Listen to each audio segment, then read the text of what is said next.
அனைவருக்கும் அற்புதமான காலை வணக்கம். உங்களின் ஒருவன் பி சுரேஷ்குமார். தினமொரு திருக்குறள். இன்றைய திருக்குறள் அதிகாரம் புறங்கூறாமை.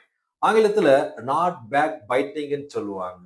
குறள் அறநீலி அல்லவை செய்தலின் தீதே புறநீலி பொய்த்த நகை. குறள் எண் 182. குறளின் விளக்கம்: ஒருவர் இல்லாத போது அவரை தவறாக புறம் கூறிவிட்டு அவரை நேரில் பார்க்கும் பொழுது முகமலர்ச்சியுடன் பேசுவது எப்படி இருக்குன்னா, நீதி தவறி அறவழியை விட்டுவிட்டு ஒருவர் செய்திருந்தாலும் விட புறம் கூறுவது குற்றம் என்கிறார் வள்ளுவர்.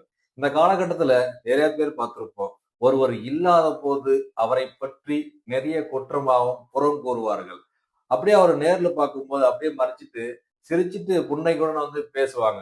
அது எப்படி இருக்குன்னா, ஒரு தவறான நீதியை விட்டு அறவழியை விட்டு விட்டு செஞ்சிருந்தா கூட அதை விட குற்றம் ஒருவர் இல்லாத போது புறம் கூறுவது என்கிறார். யாராவது நம்மிடம் அவன் இப்படிப்பான்னு சொல்லிட்டு புறம் கூறினாங்கன்னா, நீங்க உடனே சுதாரிச்சுட்டு அவங்கள உடனே வெளியே போப்பா.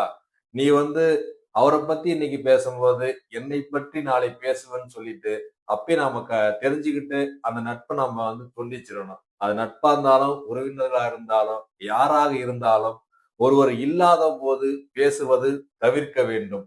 இதை வெளியே நாம கடைபிடிச்சோம்னா கண்டிப்பா வாழ்வை நல்லா இருக்கும், மகிழ்ச்சியுடன் இருக்கலாம். இப்புறங்கூறாமை அதிகாரை பின்பற்றி நாம் இதனை அறிவோம். மீண்டும் திருக்குறள் அறநீலி அல்லவை செய்தலின் தீதே புறநீலி பொய்த்த நகை. திருக்குறள் கற்போம், வாழ்வில் உயர்வோம். நன்றி, வணக்கம்.